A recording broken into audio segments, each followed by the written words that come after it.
Confronting Quirrell and Voldemort. Harry stood at the edge of the final chamber, their heart pounding as they processed what Ron and Hermione had just told them. The Mirror of Eris dominated the room, its ornate frame gleaming in the torchlight, but Harry barely noticed its beauty. "This is it," Harry whispered to themselves, adjusting their robes. "Time to face whatever toxic masculinity awaits me in there." They pushed open the heavy door and stepped inside, immediately noticing how the chamber seemed to embody everything problematic about traditional wizarding architecture, all those phallic columns and aggressive stone gargoyles.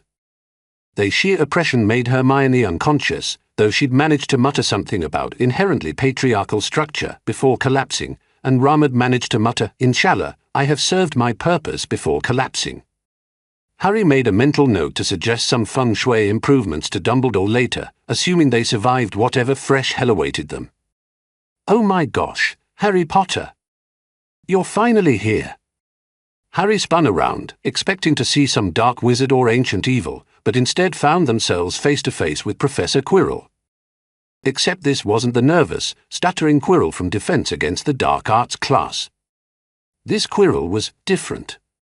Gone was the white turban, replaced by what appeared to be a flower crown made of actual magical blooms that sparkled and changed colours. His usual shabby robes had been swapped for a form-fitting lavender outfit that Harry was pretty sure qualified as a crop top, complete with bell-bottom pants that would have made the 1970s jealous. His face was contoured with what had to be some kind of magical makeup, complete with winged eyeliner sharp enough to cut glass and lids glossed in iridescent pink. "Professor Quirrell." Harry stammered, genuinely confused. What are you wearing?" Quirrell struck a pose that would have impressed any runway model. "Oh, this old thing? I've been experimenting with my authentic self-expression. Do you like it? I call this look a dark academia meets fairy princess." He did a little twirl, and Harry noticed he was wearing heeled boots that added at least 3 inches to his height. Okay, but why are you here? And why do you look like you're about to perform at a magical drag show?" "Rude," Quirrell gasped, placing a perfectly manicured hand over his heart. "I'll have you know this is high fashion, sweetie. But to answer your question..." His voice dropped to what Harry assumed was meant to be a seductive whisper, "I'm here for my Dark Lord." "Your Dark Lord?" "Oh yes," Quirrell sighed dreamily, "Lord Voldemort. Have you seen him, Harry? He's so commanding, so powerful, so deliciously evil and masculine. The way he says Pavada Kedavra just makes me absolutely melt." Harry felt their brain trying to process this information and failing spectacularly. You're attracted to Voldemort." "Attracted? Honey, I am obsessed." Quirrell began pacing around the room, gesticulating wildly. "Do you know how hard it is to find a man who's truly, authentically evil these days? Everyone's all I respect women and consent is important and a maybe genocide is bad, actually. But not my Dark Lord. He's a real man who takes what he wants." That's literally the definition of toxic masculinity," Harry said, wondering if they'd somehow stumbled into the world's most disturbing therapy session. "Exactly." Quirrell clapped his hands together. "Isn't it wonderful? He's so problematic, so non-consensual, so utterly masculine in all the worst ways. It's like he stepped out of a dark romance novel." Harry was beginning to understand why Hermione spent so much time deconstructing literature. "Professor, I think you might need to examine some internalized issues about..." "Oh, don't you start with that feminist nonsense," Quirrell waved dismissively.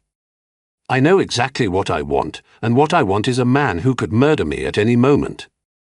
It's called having a type, sweetheart. Your type is mass murderers." "My type is power," Quirrell declared, striking another pose. "Raw, unbridled, politically incorrect power. The kind of man who doesn't ask for pronouns, you know? So refreshingly traditional." Harry was starting to feel deeply uncomfortable with this entire conversation. It was like watching someone's therapy sessions go horribly wrong in real time. "Professor, I really think you should maybe talk to someone about these feelings." "Oh, I talk to him every day." Quirrell's eyes lit up with an unsettling enthusiasm. Would you like to meet him? I think he's getting impatient. Before Harry could respond, Quirrell began unwrapping something from around his waist. Harry had assumed it was some kind of fashion accessory, but as the fabric fell away, they realized with growing horror that it was actually a face. Query! The face roared, and Harry recognized the voice immediately. This was definitely Voldemort, looking absolutely furious. What have I told you about the Croc-Tots? We are supposed to be intimidating. But you look so handsome when you're angry, Quirrell cooed, trying to crane his neck to get a better look at the face attached to the back of his head. I cannot believe I am stuck with you as a host, Voldemort continued raging. Do you know what it's like being attached to someone who insists on doing skincare routines? I am the Dark Lord. I should not know what a jade roller is. Harry watched this exchange with fascination and horror. So you two are? We're nothing, Voldemort snapped. This pathetic excuse for a wizard has some deeply problematic attachment issues that I do not reciprocate. Don't listen to him, Quirrell whispered conspiratorially to Harry. He's just playing hard to get. Classic Dark Lord behavior. You should see how he gets when I do my nail art. He pretends to hate it, but I can feel him paying attention. I am paying attention because I have to look at your hands all day, Voldemort bellowed. And speaking of which, could you please stop using that lavender hand cream? I'm trying to maintain an aura of menace. But it makes our hands so soft, Quirrell protested. Harry cleared their throat. Excuse me, but could we maybe focus on why you're trying to steal the gender-critical stone? Both faces turned to look at Harry, and for a moment, the room was silent except for the sound of Quirrell's flower crown tinkling softly. The what now? Voldemort asked, his voice dripping with confusion and disdain. The gender-critical stone, Harry repeated confidently. You know, the one that turns people into gender-critical feminists or whatever. Voldemort stared at Harry for a long moment. Potter, what in the name of Salazar Slytherin are you talking about? The stone. The one you're trying to steal. Hermione explained the whole thing about how it's connected to gender theory and Philosopher's Stone. Voldemort roared. It's called the Philosopher's Stone, you absolute walnut. It grants immortality. It has nothing to do with your modern gender nonsense. Harry blinked. Fun. That actually makes more sense. How did you even? Voldemort paused, his expression shifting from anger to something approaching bewildered frustration. Have you been going around telling people I'm trying to steal a gender-critical stone? Well, yeah, that's what I thought.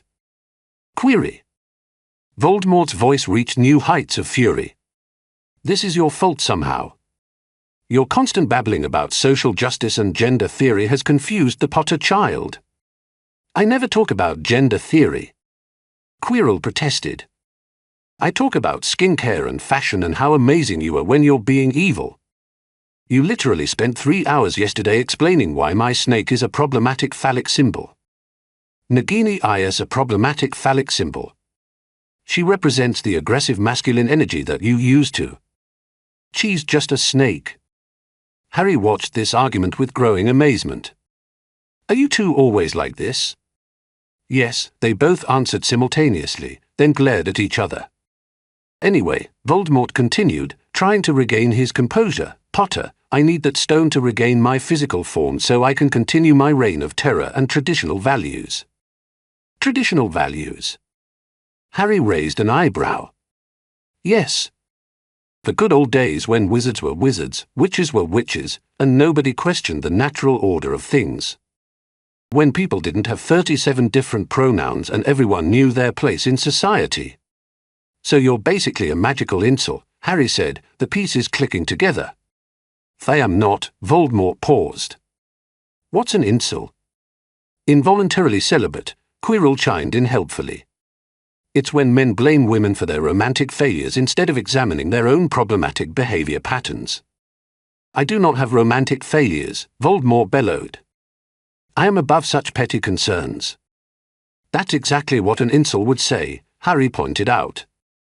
Also, Quirrell added, "You literally killed my parents because they refused to join your movement. That's like the ultimate if I can't have them, no one can energy." That was about political ideology, not romance. Was it though? Harry asked, genuinely curious now.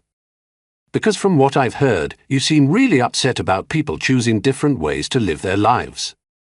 That sounds like someone who's mad that the world isn't arranging itself for your personal convenience. Voldemort's face was turning an interesting shade of purple. I am the Dark Lord. I do not have personal convenience issues. And yet here you are, attached to someone who's clearly interested in you, and you completely rejecting him, Harry continued, warming to their theme. Classic commitment issues combined with toxic masculinity. I am not rejecting him because of commitment issues, Voldemort snarled. I am rejecting him because he is annoying and inappropriate and he keeps trying to braid flowers into what remains of my hair. They were forget-me-nots, Quirrell said wistfully. I thought they complemented your bone structure. I don't have bone structure. I am a disembodied face. You have very nice cheekbones for a disembodied face, Quirrell insisted. Harry was beginning to feel like they were witnessing the world's most dysfunctional couples therapy session. Look, this is all very interesting, but I'm not going to let you have the stone. And how exactly do you plan to stop us?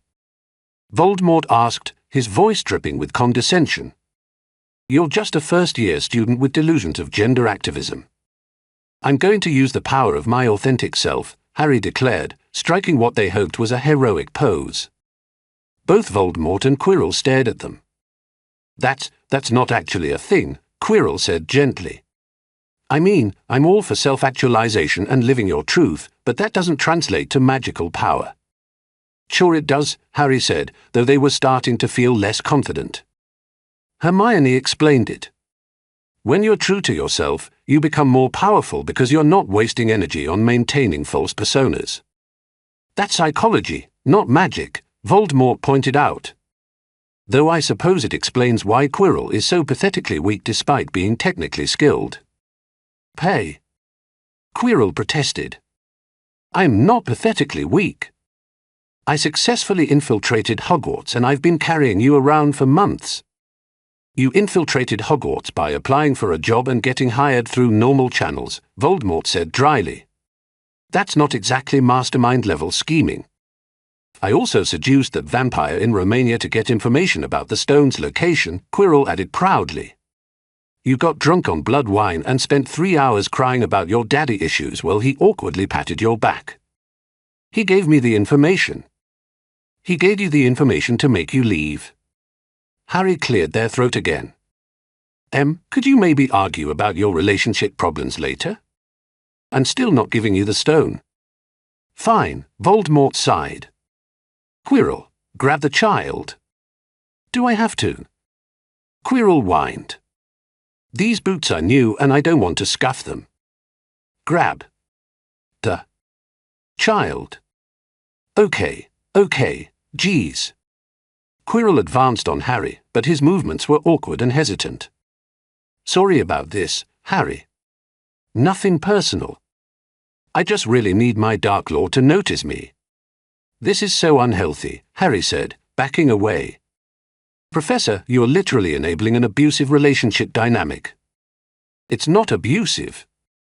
Quirrell protested, still pursuing Harry around the chamber. He's just emotionally unavailable. I can fix him. You cannot fix me because I am not broken, Voldemort roared. I am evil by choice. Everyone's broken in some way, Quirrell said philosophically, making a grab for Harry that they easily dodged. I think underneath all that rage and murder, you are just scared of being vulnerable. I am not scared of being vulnerable. I am incapable of vulnerability. See? That's exactly what someone who's scared of vulnerability would say. Harry ducked behind the mirror of Erised as Quirrell continued his half-hearted pursuit. You know what I see when I look at you too. I see someone who's so afraid of intimacy that he'd rather commit genocide than go to therapy, and someone who's so desperate for validation that he's attracted to his own oppressor. That's surprisingly insightful, Quirrell admitted, pausing in his chase. Have you been reading self-help books? Hermione makes us all read feminist theory, Harry explained. It's actually pretty helpful for understanding dysfunctional relationship patterns. I do not have dysfunctional relationship patterns, Voldemort bellowed. I don't have relationships at all. That's the dysfunction, Harry and Quirrell said in unison. I hate both of you. You know what? Harry said, suddenly feeling inspired. I'm not going to fight you. I'm going to do something much worse. What's that? Quirrell asked nervously. I'm going to recommend couples counseling. The chamber fell silent except for the sound of Quirrell's flower crown wilting slightly in the tension. You're what? Voldemort asked slowly. Think about it, Harry continued, warming to their theme. You're both clearly dealing with unresolved trauma. Voldemort, you're obviously struggling with abandonment issues stemming from your childhood at the orphanage, and you developed this whole I don't need anyone a persona to protect yourself from further rejection. I do not have abandonment issues. And Quirrell, Harry continued, ignoring the interruption, you're clearly dealing with some form of codependency, probably rooted in childhood emotional neglect, which is why you're drawn to emotionally unavailable partners who replicate those early patterns of inconsistent affection. Quirrell's eyes were getting suspiciously shiny. That's actually really accurate. It is not accurate, Voldemort snarled, but Harry noticed his voice had lost some of its conviction. The point is, Harry said, stepping out from behind the mirror, you're both stuck in this cycle where Voldemort pushes people away to avoid intimacy, and Quirrell chases after people who push him away because that's what feels familiar. It's classic attachment theory. I never thought about it that way, Quirrell whispered. Stop psychoanalyzing us and give me the stone. But don't you see? Harry was getting excited now. This is exactly what I'm talking about. When confronted with emotional truth, your immediate response is to deflect with anger and demands for control. That's textbook avoidant attachment. I am not avoidant. I am evil. You can be both, Harry said gently. Evil people can still have psychological issues. In fact, most evil probably stems from unresolved trauma and maladaptive coping mechanisms. Quirrell was nodding enthusiastically. Yes. That's exactly what I've been trying to tell him. All that anger is just protecting a wounded inner child. I do not have an inner child. Everyone has an inner child, Harry said. Yours is probably just really, really angry because no one ever taught him how to process emotions in a healthy way. Stop talking. And the fact that you're trying to silence me instead of engaging with what I'm saying is just more evidence of your emotional avoidance patterns. Voldemort made a sound that was somewhere between a scream and a sob. I just want to be immortal and rule the world. Why is that so complicated? Because you're trying to use external power to fill an internal void, Harry explained patiently. But it doesn't work that way. You can't control other people into loving you or making you feel whole. I don't want people to love me.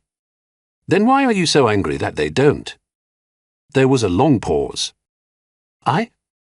Voldemort's voice was quieter now. I'm the Dark Lord. I don't need.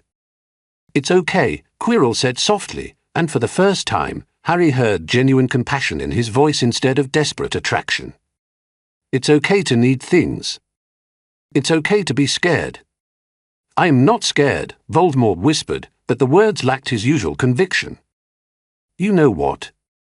Harry said, reaching into their robes. I'm going to give you the stone. Both of them stared at Harry in shock. You're what? Quirrell stammered. I'm going to give you the stone, Harry repeated, pulling out the red gem that had mysteriously appeared in their pocket when they looked in the mirror. But only if you both agree to go to therapy. That's not how this works, Quirrell said weakly. Sure it is, Harry said cheerfully. I have something you want, you have something I want. I want you to get help for your clearly dysfunctional relationship dynamic. You want immortality. We can make a deal. I do not negotiate with children.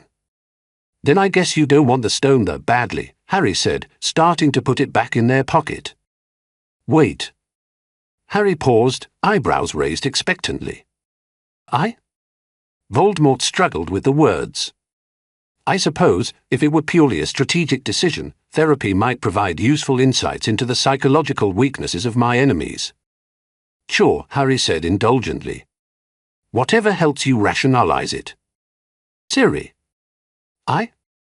I've actually been thinking about therapy for a while, Quirrell admitted. But I was worried about what people would think. What if they judge me for being attracted to dark wizards? Therapy is a judgment-free zone, Harry assured him. Well, mostly. Your therapist might have some concerns about the whole attracted to mass murderers thing, but they'll help you work through it. And you'll really give us the stone? Quirrell asked hopefully. I'll give you the stone, Harry confirmed. But I want to see proof that you're actually going to therapy. Like receipts from a licensed magical therapist. And you have to keep going for at least a year.